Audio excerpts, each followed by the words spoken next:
نحمده ونصلي على رسوله الكريم اما بعد فقد قال الله تبارك وتعالى كما ورد في سورة آل عمران اعوذ بالله من الشیطان الرجیم بسم اللہ الرحمن الرحیم ان اول بیت وضع للناس للذی ببکۃ مبارکا وہدی للعالمین فیہ آیات بینات مقام ابراہیم ومن دخلہ کان آمنا وللہ علی الناس حج البیت من استطاع الیہ سبیلا ومن کفر فإن اللہ غنی عن العالمین وقال عز وجل كما ورد في سورة الحج وَلِكُلِّ أُمَّةٍ جَعَلْنَا مَنْسَكًا لِيَذْكُرُوا اسْمَ اللَّهِ عَلَى مَا رَزَقَهُم مِّن بَهِيمَةِ الْأَنْعَامِ فَإِلَٰهُكُمْ إِلَٰهٌ وَاحِدٌ فَلَهُ أَسْلِمُوا وَبَشِّرِ الْمُخْبِتِينَ الَّذِينَ إِذَا ذُكِرَ اللَّهُ وَجِلَتْ قُلُوبُهُمْ وَالصَّابِرِينَ عَلَى مَا أَصَابَهُمْ وَالْمُقِيمِي الصَّلَاةِ وَمِمَّا رَزَقْنَاهُمْ يُنْفِقُونَ والبدن جعلناها لكم من شعائر الله لكم فيها خير فاذكروا اسم الله عليها صواف فإذا وجبت جنوبها فكلوا منها وأطعموا القانع والمعتر كذلك سخرناها لكم لعلكم تشكرون لن ينال الله لحومها ولا دماؤها لن ينال الله لحومها ولا دماؤها ولكن يناله التقوى منكم كذلك سخرها لكم لتكبروا الله على ما هداكم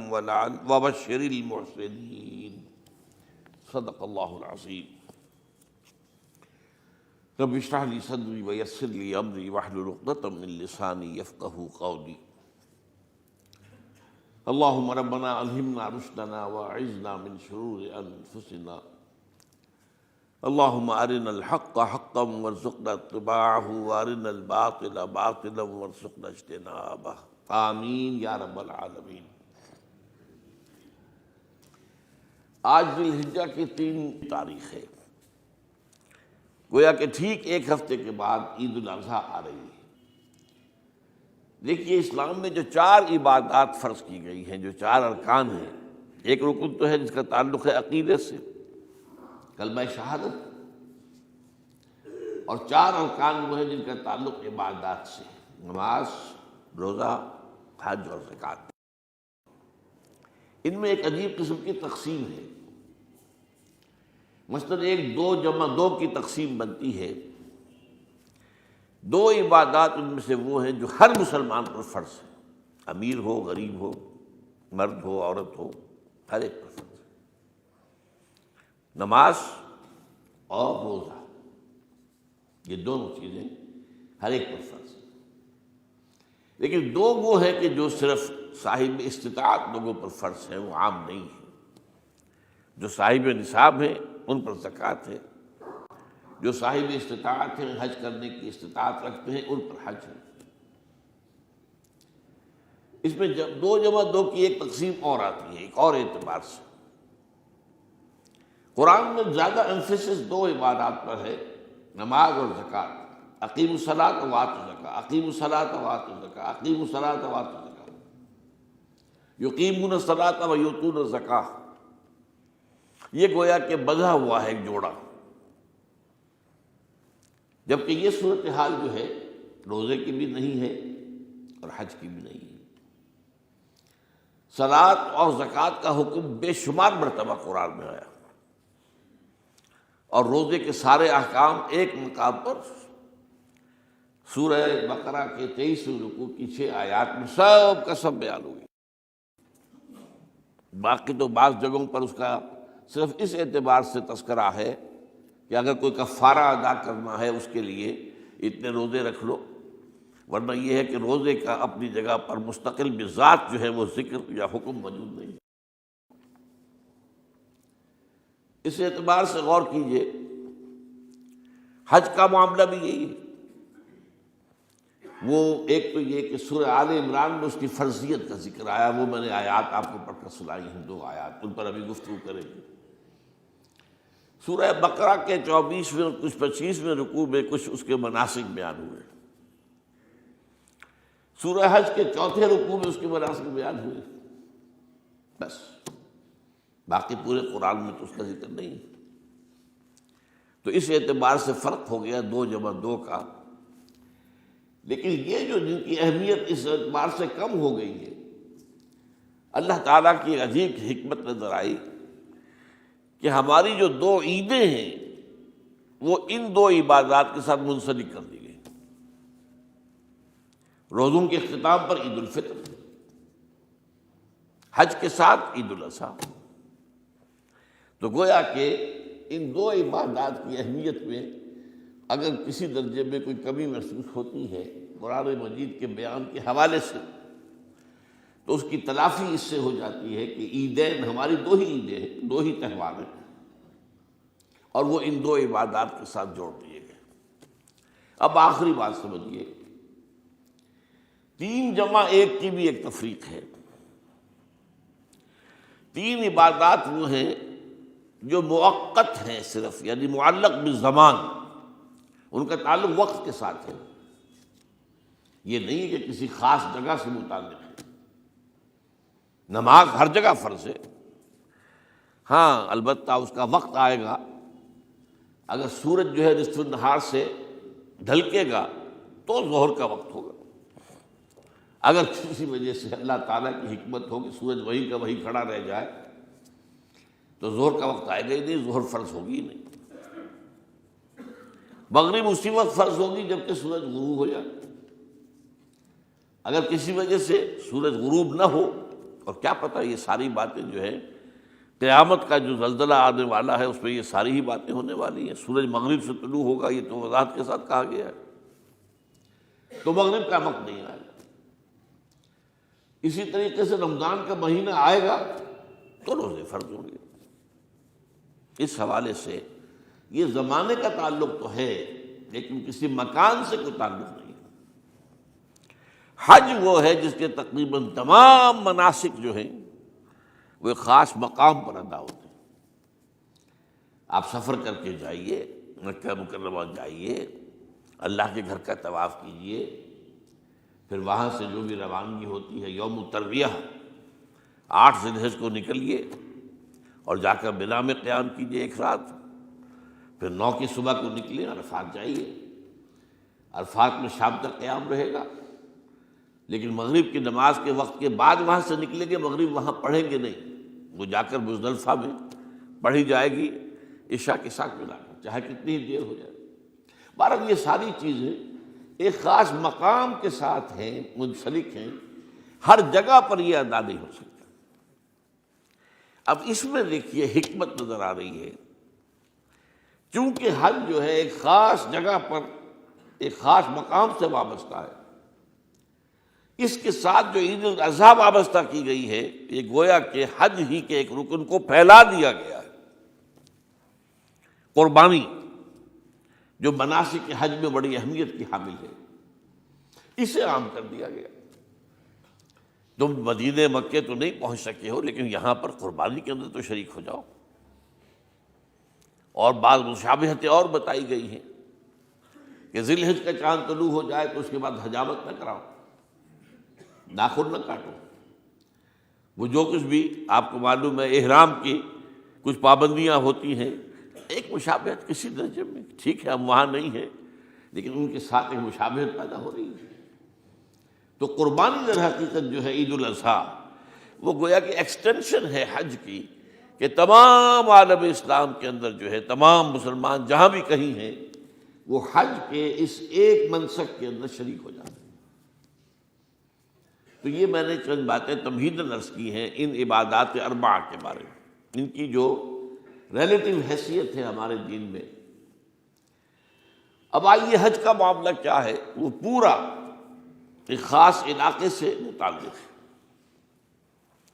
اور ایک خاص شخصیت سے متعلق ہے، یہ بھی نوٹ کر لیجیے۔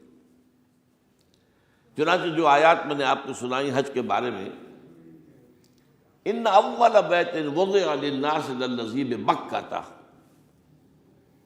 مبارکا وہدی للعالمین،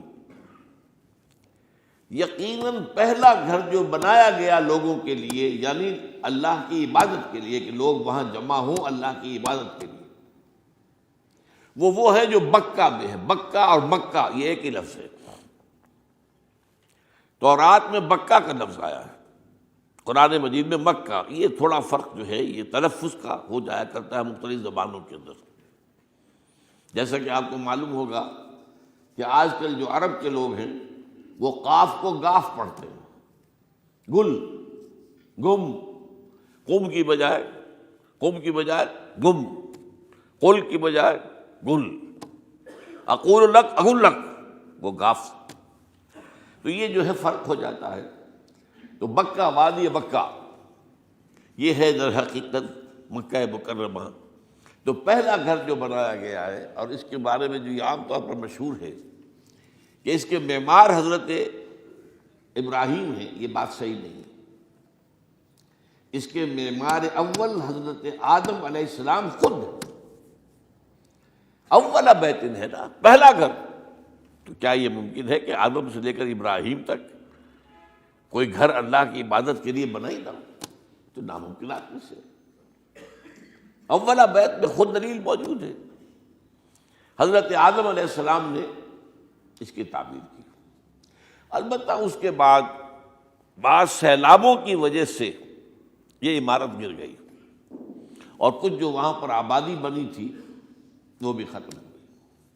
تو ایسے آتے ہیں، آپ کو معلوم ہے کہ یمن میں جب ان کا ایک بند ٹوٹا تھا بہت بڑا، سد معارم، تو پھر وہاں جو اتنی خوشحالی تھی، اور جو وہاں پر جو باغات تھے اور جو کھیتیاں سب برباد ہو گئی، اور وہاں سے لوگ جو ہے نقل مکانی کرنے پر مجبور ہو گئے۔ یہی یمن کے قبائل تھے جو جا کر شام اور عراق میں آباد ہوئے۔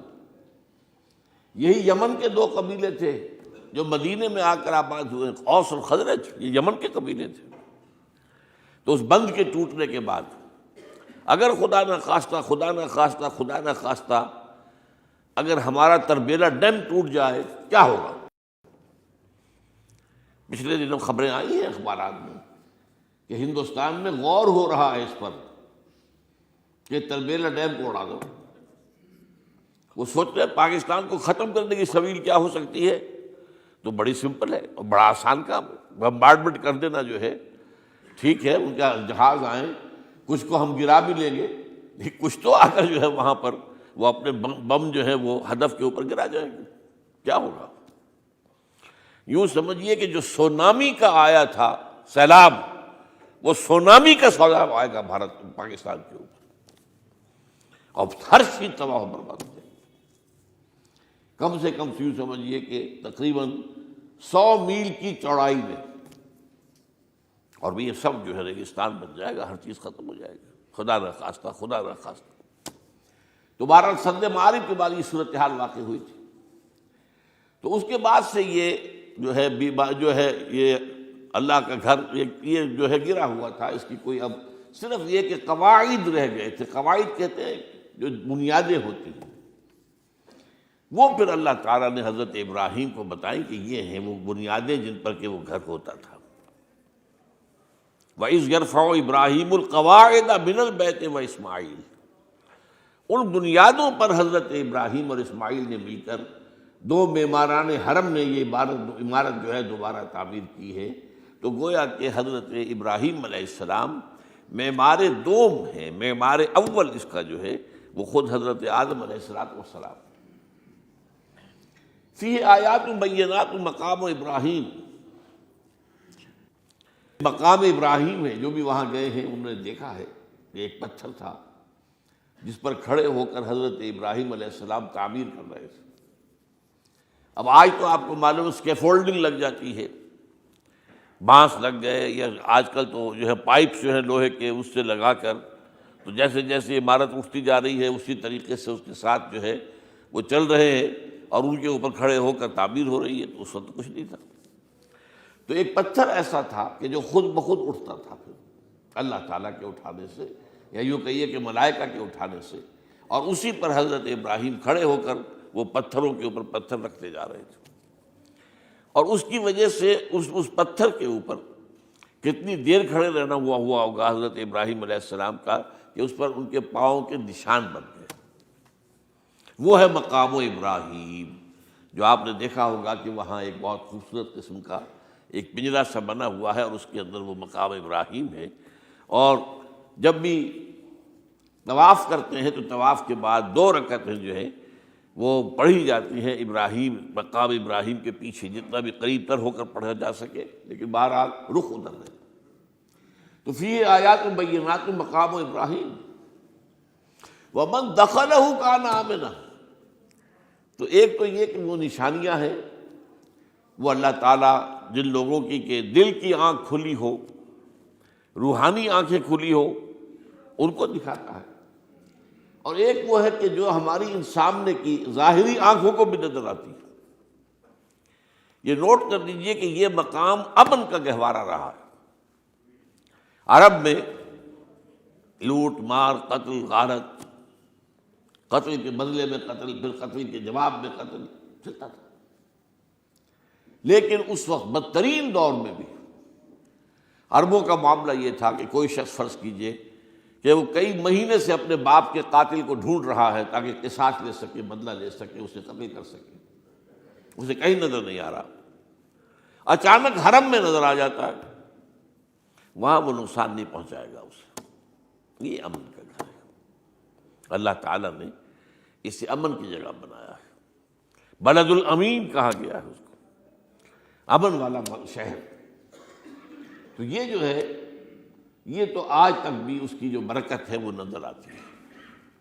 وَمَن دَخَلَهُ كَانَ آمِنًا وَلِلَّهِ عَلَى النَّاسِ حِجُّ الْبَيْتِ مَنِ اسْتَطَاعَ إِلَيْهِ سَبِيلًا، اور اللہ کا حق ہے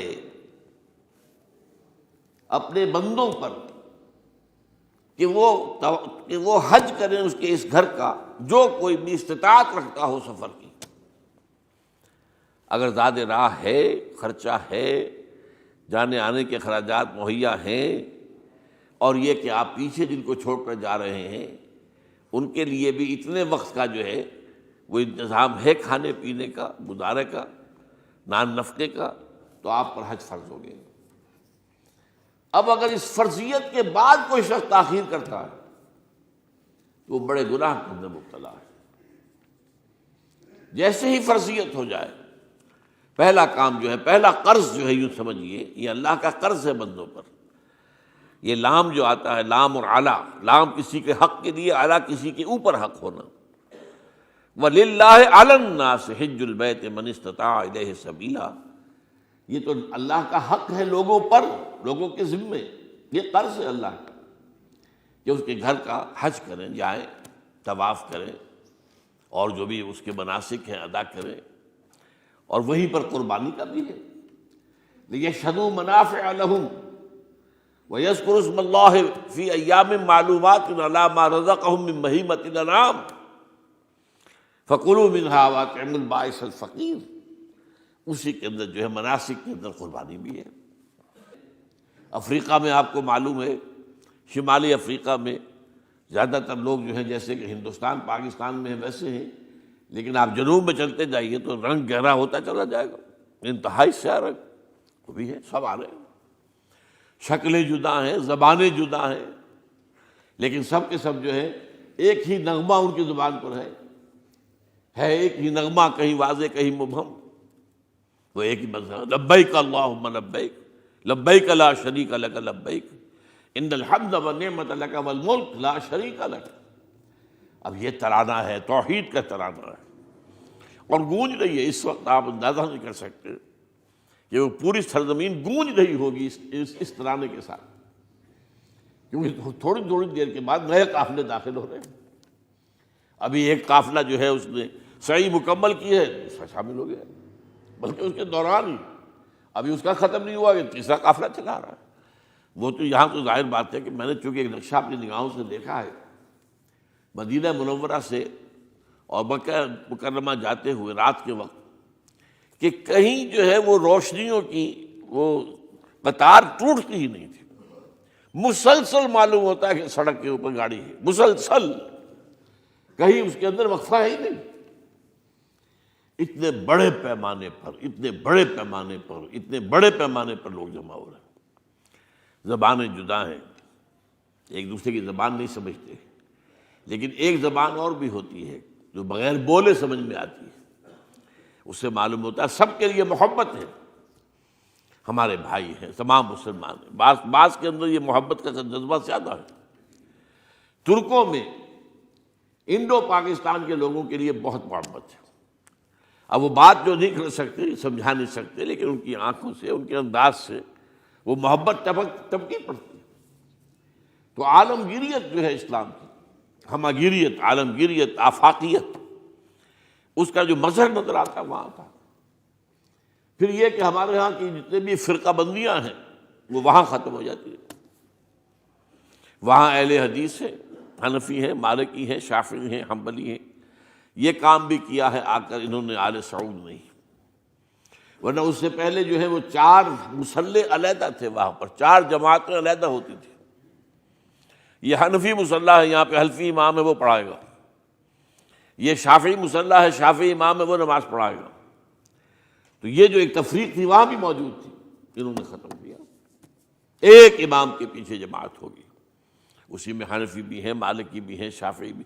کچھ ہیں لوگ جو زیادہ، جن کے اندر کچھ زہر زیادہ گھل گیا ہے فرقے واریت کا، وہ پھر نہیں نماز پڑھتے، وہاں پر محروم رہتے، اس کی فضیلتوں کو چھوڑ کر جا کر کہیں اپنے جو ہے گھروں پر جہاں ٹھہرے ہوئے وہاں جا کے نماز پڑھ لیتے ہیں کہ یہ جو ہے وہابی، ان کے پیچھے ہماری نماز نہیں ہوتی۔ لیکن نہیں، عام طور پر ایسا نہیں ہے، عام طور پر سب لوگ جمع ہیں، نماز پڑھ لیں۔ اور ایک سب سے بڑا مشاہدہ جو ہوتا ہے، جو مجھے سب سے پہلے ہوا تھا پہلے حج میں، یہ 1962 کی بات ہے، تو میں نے محسوس کیا کہ یہ نماز کے اندر اختلافات جو ہیں اسلام مسلمانوں میں صرف اتنے ہیں کہ جس سے جماعت نہیں ٹوٹتی۔ اختلافات ہے، رفع یدین ہے یا نہیں ہے، آمین بالجہر ہے یا نہیں ہے، اختلافات تو ہیں، لیکن جماعت نہیں ٹوٹتی۔ وہ جو ڈرل ہے، ڈرل جیسے کہ ڈرل ہوتی ہے، آرمی پریڈ ہو رہی ہے، وہ ڈرل ختم نہیں ہوتی۔ ایسا نہیں ہے، میں نے جب سوچا اگر کسی مسلک کے نزدیک رکوع بھی 2 ہوتے، جیسے سجدے 2 ہیں، تو وہ لوگ تو ایک رکوع کے بعد دوسرا رکوع کرتے اور باقی لوگ سجدے میں چلے گئے ہوتے، جماعت ٹوٹ جاتی۔ یا اگر کسی کے نزدیک ہر رکعت کے اندر جیسے رکوع ایک ہے، سجدہ بھی ایک ہی ہوتا، تو کچھ لوگ تو ایک سجدہ کر کے کھڑے ہو جاتے ہیں اور دوسرے لوگ جو ہے دوسرا سجدہ کر رہے ہوتے ہیں، جماعت ٹوٹ جاتی۔ تو یہ میں سمجھتا ہوں کہ یہ کس کی حکمت ہے، کس نے یہ طے کیا کہ ٹھیک ہے آپ میں رنگا رنگی بھی ہو، اے ذوق اس چمن کو ہے زیب اختلاف سے، اختلاف بھی ہے، رفع یدین بھی ہو رہا ہے، آمین بالجہر بھی ہو رہا ہے، نہیں بھی ہو رہا ہے، سب کچھ ہے، لیکن وہ اجتماعیت نہیں ٹوٹ رہی۔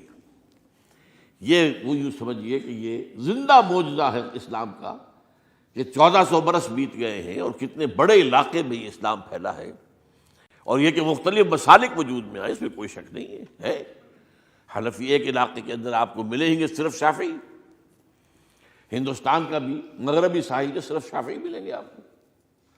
اس سے آگے آپ جائیے، چونکہ یہ عرب تاجروں کے ذریعے سے ایمان لائے ہیں یہ لوگ، سری لنکا کے لوگ ہیں، انڈونیشیا کے لوگ ہیں، ملیشیا کے لوگ، سب شافعی ہیں۔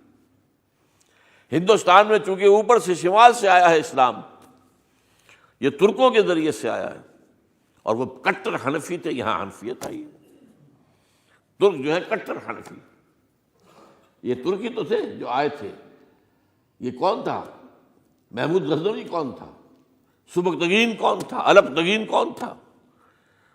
بختیار کاکی کون تھا؟ قطب الدین بختیار، یہ کون تھے؟ سب ترک۔ اور ترک بھی کون؟ غلامان، خاندان غلامان یاد کیجیے۔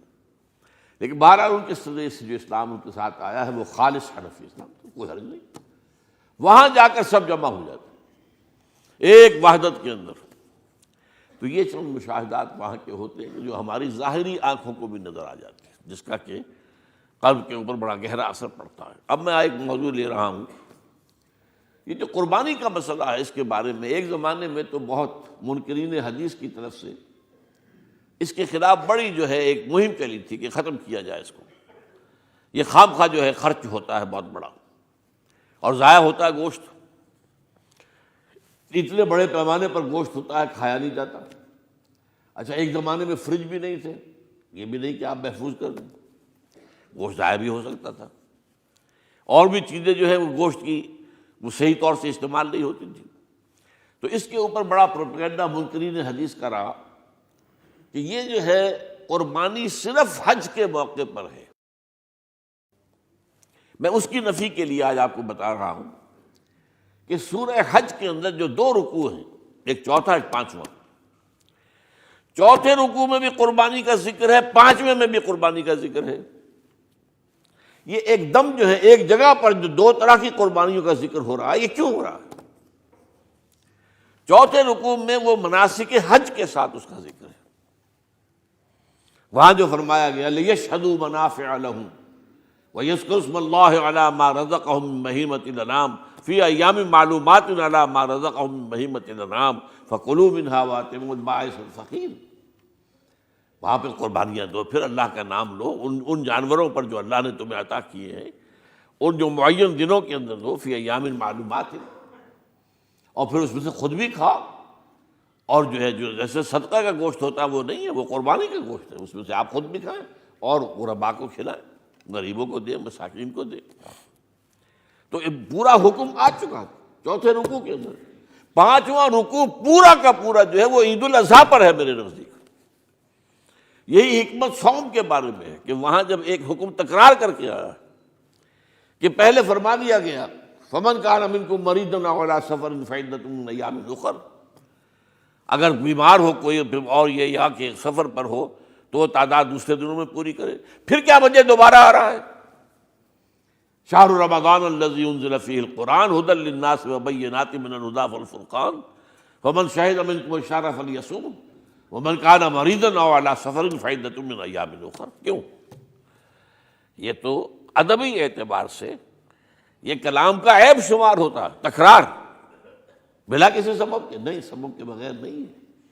وہاں کیا تھا؟ وہاں ان 2 رعایتوں کے ساتھ تیسری بھی شامل تھی کہ اگر صحیح ہو اور مقیم ہو پھر بھی روزہ نہ رکھو تو ایک مسکین کو کھانا کھلا دو۔ یہ رعایت ختم ہوئی ہے رمضان کے روزے کے ساتھ، اب رکھنا پڑے گا روزہ، اور اگر بیمار ہو یا سفر پر ہو تو ٹھیک ہے دوسرے دنوں میں پورا کرو، پورا کرنا لازم ہے اس کو۔ تو یہ چیز جو ہے یہ در حقیقت کسی وجہ سے ہوتی ہے۔ بالکل یہی بات ہے سورہ حج کے چوتھے رکوع کے اندر، وہ جو قربانی ہے حج کے ساتھ اس کا ذکر آ چکا۔ اب سنیے یہ جو آ رہا ہے، فرمایا وَلِكُلِّ أُمَّةٍ جَعَلْنَا مَنْسَكًا، ہر امت پر ہم نے ایک جو ہے قربانی کا معاملہ نازل وہ جو ہے فرض کیا ہے۔ میں نے چونکہ آج شروع میں کہا تھا کہ صوم اور حج میں کچھ مشابہتیں ہیں۔ دیکھیے صوم کا حکم بھی آیا تھا تو کس طور سے آیا تھا؟ یا ایھا الذین آمنوا کتب علیکم الصیام کما کتب علی الذین من قبلکم لعلکم تتقون، اہل ایمان تم پر روزہ رکھنا فرض کیا گیا جیسے کہ فرض کیا گیا تھا ان پر جو تم سے پہلے تھے۔ یہاں پر اسی حوالے سے بات ہو رہی ہے کہ اے مسلمانوں یہ قربانی صرف تم پر فرض نہیں کی جا رہی، یہ تو ہر امت پر، ہر نبی ہر رسول کی امت۔ وَلِكُلِّ أُمَّةٍ جَعَلْنَا مَنْسَكًا لِيَذْكُرُوا اسْمَ اللَّهِ عَلَيْهَا، تاکہ وہ نام لیں اللہ کا، عَلَىٰ مَا رَزَقَهُم مِّن بَهِیمَةِ الْأَنْعَامِ، جو کچھ اللہ تعالیٰ نے انہیں رزق دیا ہے۔ یہ چوپائے جو ہیں حیوانات قسم کے، ان پر اللہ کا نام لے کر چھری پھیری جائے، اللہ کے نام سے ان کو ذبح کیا جائے۔ فَإِلَٰهُكُمْ إِلَٰهٌ وَاحِدٌ فَلَهُ أَسْلِمُوا، تو یہ جان لو کہ اس قربانی کی اصل روح کیا ہے؟ وہ یہ ہے کہ اللہ تمہارا ایک الہ ہے، اسی کے سامنے تمہیں سر جھکانا ہے۔ یہ روح تقویٰ اگر نہیں ہوگی تو یہ قربانی بے معنی ہو جائے گی۔ نماز و روزہ و قربانی و حج یہ سب باقی ہیں، تو باقی نہیں ہے۔ جب اللہ تعالیٰ کے ساتھ تعلق نہیں ہے تو یہ ساری چیزیں ریچولز بن جائیں گی۔ اب یہ بھی ہوتا ہے 20-25 ہزار کے بکرے جو ہیں وہ لوگ لیتے ہیں، پھر ان کو گھماتے ہیں پھراتے ہیں، ان کے اوپر ریشمی چادریں چڑھاتے ہیں، ان کو جو ہے وہ مہندی لگا کر. بہرحال وہ چیزیں جو ہیں یہ اظہار اس طرح کا یہ تو پسندیدہ نہیں ہے.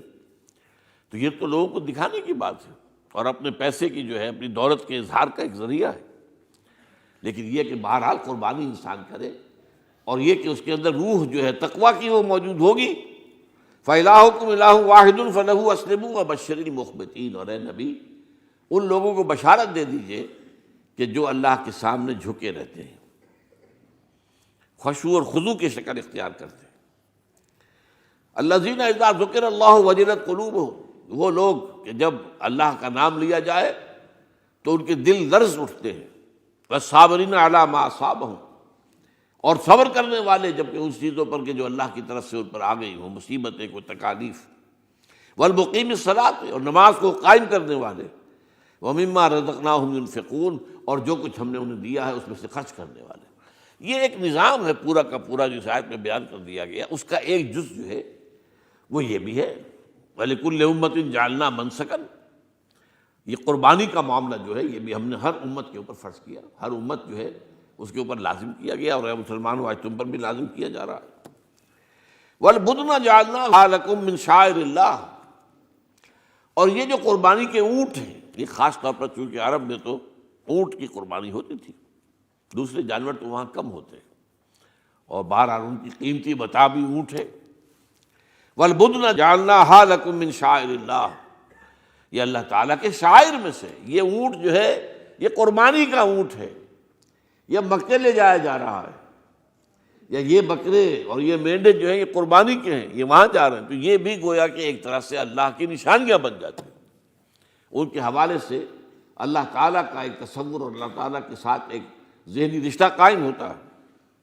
لیکن فیہا خیر، تمہارے لیے اس میں خیر ہے، بھلائی ہے. چنانچہ جب وہ جاتے تھے حج کے لیے تو جو بھی ان کے ساتھ دودھ دینے والا جانور ہے، قربانی کی نیت ہے لیکن دودھ جو ہے اس کا استعمال کر سکتے ہیں درمیان میں، اور بھی کوئی اگر ان کی کوئی چیزوں سے فائدہ اٹھانا ہو. لکم فیہا خیر. فاذکروا اسم اللہ علیہا، تو اب ان کا اللہ کا نام لو اس کے اوپر. صواف، صفیں باندھ کر وہ اونٹ کھڑے ہوتے ہیں اور ان کو نحر کیا جاتا ہے. آپ کو معلوم ہے ذبح نہیں ہوتا اونٹ، اتنا بڑا جانور ہے، گردن کتنی موٹی ہے، اس کا ذبح کرنا بڑا مشکل ہے.